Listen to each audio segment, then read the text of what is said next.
Hey good people, and welcome back to the channel. Today marks the near end of a chapter, because in a few moments, I will share my thoughts and feelings on the foolishness that was part 2 of the Married at First Sight San Diego reunion.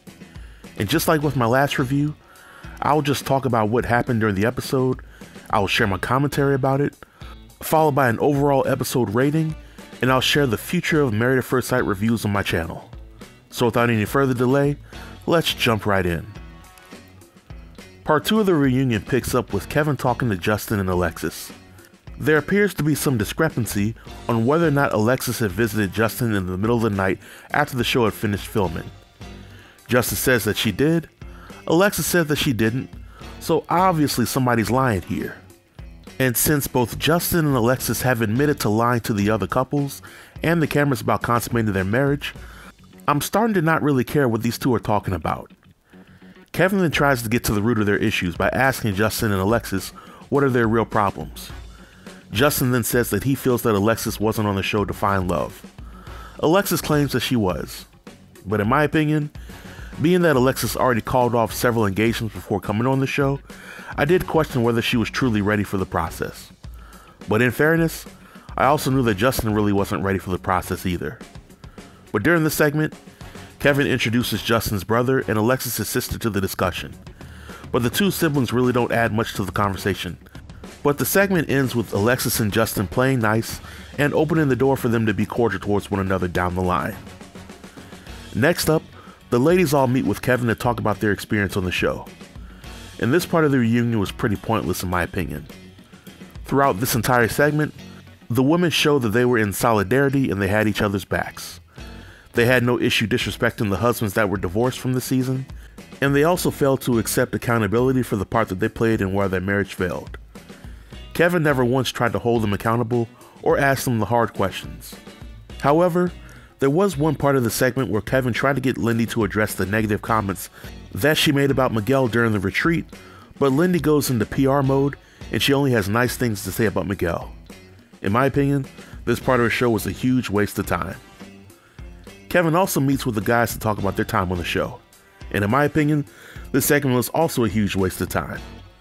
Besides the obvious tension between Justin and Nate, we get to see that Justin and Ben have made up since filming for the show, and we also see funny moments from the guys' experience on the show. One thing I will say about this segment was that it did not include the men being disrespectful towards women like the women were towards the men when they were with Kevin. The segment ends with Kevin interrupting Nate and Justin going back and forth to announce that Pastor Cal and Dr. Pepper will be coming to the stage. When Kevin brings out Dr. Pepper and Pastor Cal on stage, they meet with Ben and Mitch to talk about why things didn't work out with their respective wives. Mitch and Ben just repeat the same talking points that they've been sharing over the past few episodes. Later on in the segment, Kristen and Morgan then came out to talk to Pastor Cal and Dr. Pepper. What I found interesting in this part of the segment was that Morgan admitted to being in therapy to work on some of her issues. However, when Dr. Pepper and Pastor Cal attempted to hold Morgan accountable for how she behaved during the honeymoon, Morgan goes on the defensive and insists that she wouldn't have done anything differently. We then get Alexis and Justin meeting with Dr. Pepper and Pastor Cal. To make a long story short, Justin and Alexis were just two different people, and Alexis didn't want a sensitive man, and Justin didn't want a woman that roasted him for the entire world to see. Neither of them wanted to change who they were for the other, and this is where we are.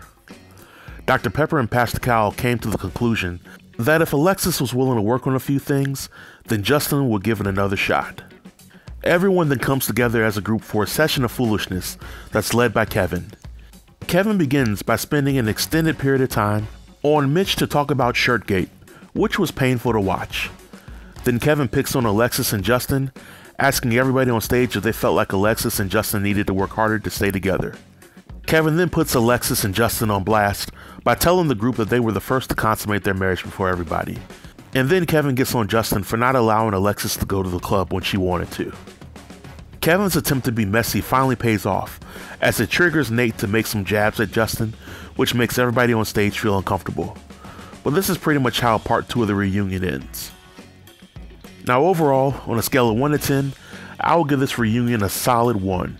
This was by far one of the most useless reunion episodes that I've seen in Married at First Sight history. It was clear early on that Kevin, as a host, strategically picked who he would be messy with and who he would use the kid gloves on. There were several parts of the reunion that had unnecessary drama, and parts of the reunion that added nothing of value to the episode. Furthermore, we still don't know what terrible things Ben said about Morgan that caused her to react that way. We didn't get to hear from the new experts Dr. Pia and Pastor Franklin about their experience on the show, and to be honest, this episode could have not aired and it would not have had any impact on the season. But let's step away from that for a moment and let's talk about my future for reviewing Married at First Sight. This season for reviewing Married at First Sight was a bittersweet experience for me. It was the first time that I had reviewed all 17 episodes for the season, plus 3 spoiler videos. But to be honest, I haven't seen much of a return on my strategy to repost reviews on the same night that the new episodes air. Furthermore, I'm starting to feel the same way about Married at First Sight that I do about Ready to Love, in that I'm not really feeling the show like I used to. So in the future, if I continue to review Married at First Sight, then my reviews will likely be posted on the following day that the new episode airs. But this marks the end of my review. Next week will be the Where Are They Now episode for this season, so I'll be sure to check that out. But if you have any questions or comments about the review or this episode, feel free to leave your comments below in the comment section, and I'll be sure to reply to everybody. Until next time, stay tuned and stay safe. Peace.